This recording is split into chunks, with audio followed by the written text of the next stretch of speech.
দেখতে দেখতে শেষ হতে চলল 2025 সাল।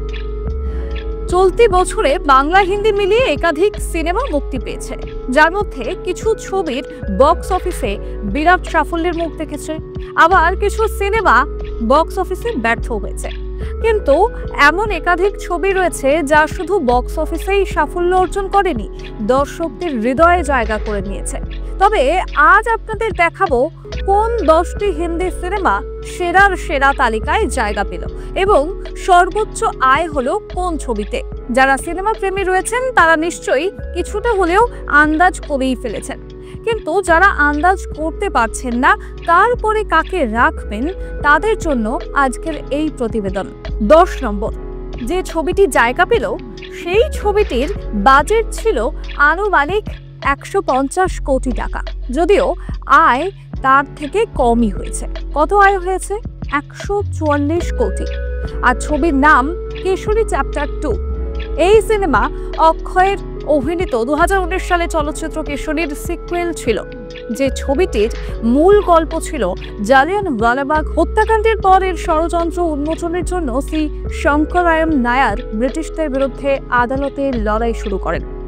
9 নম্বর জলি এলএলবি 3। এই ছবির বাজেট ছিল আনুমানিক 120 কোটি, আয় হয়েছে 162.45 কোটি টাকা। ছবিতে অভিনয় করেছেন হুমা কুরেশি, সৌরভ শুক্লা, অমৃতা রাও, শিবা বিশ্বাস, রাম কাপুর সহ আরো অনেকেই। বলিউডে কমেডি ধারায় একটি নতুন মান স্থাপন করেছে এই ছবি। 8 নম্বরে কোন সিনেমাটি রয়েছে? 8 নম্বরে রয়েছে যে সিনেমাটি একটি অ্যাকশন ড্রামা চলচ্চিত্র, যা 1965 সালের ভারত পাকিস্তান যুদ্ধের প্রেক্ষাপটে নির্মিত, যেখানে পাকিস্তানের সারগোধা বিমান ঘাঁটিতে প্রথম ভারতীয় বিমান হামলা দেখানো হয়েছে। পরিচালক সন্দীপ কেওলানি এবং অভিষেক কাপুরের পরিচালিত এই সিনেমাটি হলো স্কাই ফোর্স। ছবির বাজেট ছিল 160 কোটি টাকা এবং আয় হয়েছে 150 কোটি টাকা। এবার আসি 7 নম্বর। 7 নম্বরে রয়েছে সিকান্দার, একটি মর্মান্তিক দুর্ঘটনার পরে তার অতীত পুনরুদ্ধার করার চেষ্টা। এই প্রচেষ্টার সময় সিকান্দার একজন প্রতিহিংসাপরায়ণ রাজনীতিকের লক্ষ্যবস্তুতে পরিণত হন, যে ছবির মূল গল্প। এবং এই ছবির বাজেট ছিল 180 কোটি এবং আয় হয়েছে 184 কোটি টাকা। 6 নম্বর এবছর বক্স অফিসে সবচেয়ে বেশি সাড়া ফেলেছে হাউসফুল 5।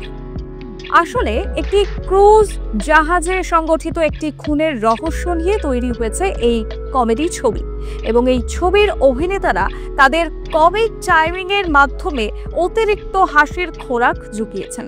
বাজেট ছিল 240 কোটি টাকা এবং যেখানে আয় হয়েছে 288 কোটি টাকা। 5 নম্বর রেড 2, যে ছবির বাজেট ছিল প্রায় 120 কোটি টাকা এবং আয় হয়েছে 237 কোটি টাকা।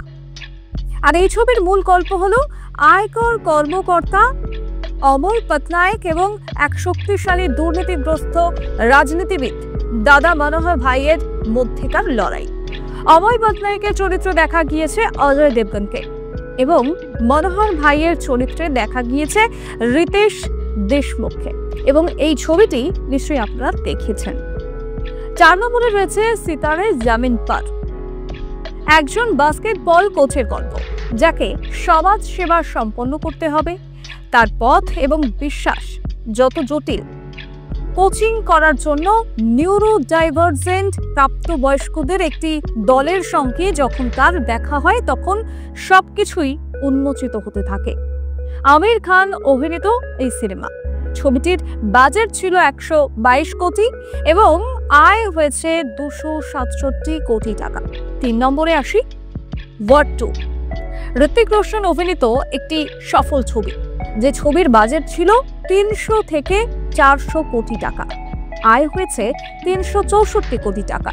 ছবির মূল বিষয়বস্তু ছিল কবির এবং বিক্রমের মধ্যেকার একটি প্রতিদ্বন্দ্বিতা। বিক্রমের লক্ষ্য ছিল কবিরকে থামানো, কিন্তু তাদের মধ্যে একটি গভীর ব্যক্তিগত সম্পর্কও রয়েছে। আর এই ছবিতে ঋত্বিক রোশনের চরিত্রটি আগের চেয়ে অর্থাৎ ওয়ারের চেয়ে আরও জটিল এবং নীতিগতভাবে দ্বন্দ্বে রয়েছে, যা ছবির গল্পকে আরও আকর্ষণীয় করে তোলে। 2 নম্বরে জায়গা পেল কে? বলিউডে বিশাল হিট করেছে এই সিনেমাটি। একটি মিষ্টি প্রেমের গল্প, সাইয়ারা। গল্পের মূল চরিত্ররা হলেন একজন গায়ক, গীতিকার এবং একজন সাংবাদিক। পরে তাদের মধ্যেকার একটি প্রেমের সম্পর্কের গল্প দেখানো হয়েছে এই সিনেমাতে। দারুণ একটি সিনেমা। ছবির বাজেট ছিল 45 কোটি এবং এই ছবির আয় হয়েছে 570 কোটি টাকা। প্রথম হয়েছে কোন ছবি? 1 নম্বরে কাকে রাখা যায়? আপনারা নিশ্চয়ই বুঝে গিয়েছেন যে সিনেমায় প্রত্যেকটি চরিত্রই ভীষণ মন ছুঁয়েছে। এই সিনেমার কেন্দ্রবিন্দু হলেন ছত্রপতি শিবাজির পুত্র এবং মারাঠা সাম্রাজ্যের দ্বিতীয় শাসক সম্ভাজি রাজে শিবাজি রাজে ভোসলে, যিনি ছাওয়া অর্থাৎ সিংহ শাবক নামে পরিচিত। আর এই সিনেমাটি মূলত ঔরঙ্গজেবের সঙ্গে সম্ভাজির তুমুল লড়াই এবং তার আত্মত্যাগের উপর ভিত্তি করে নির্মিত হয়েছে।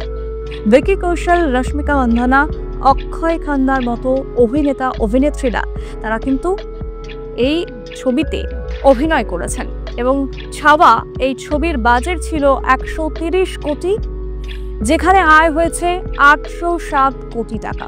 তাহলে 2025 সালের বলিউড বিশ্বব্যাপী চলচ্চিত্র শিল্পকে স্পষ্ট করে যে এরপর আর পিছনে ফিরে তাকানোর কোনো সুযোগ নেই। এবছর মুক্তিপ্রাপ্ত বেশিরভাগ সিনেমারই একটা নিজস্ব অনন্য গল্প এবং চিত্রনাট্য স্পষ্ট হয়েছে। আপনাদের মতে কোন বলিউড চলচ্চিত্রটি সেরা বলে মনে হয়েছে জানাতে ভুলবেন না কমেন্টে।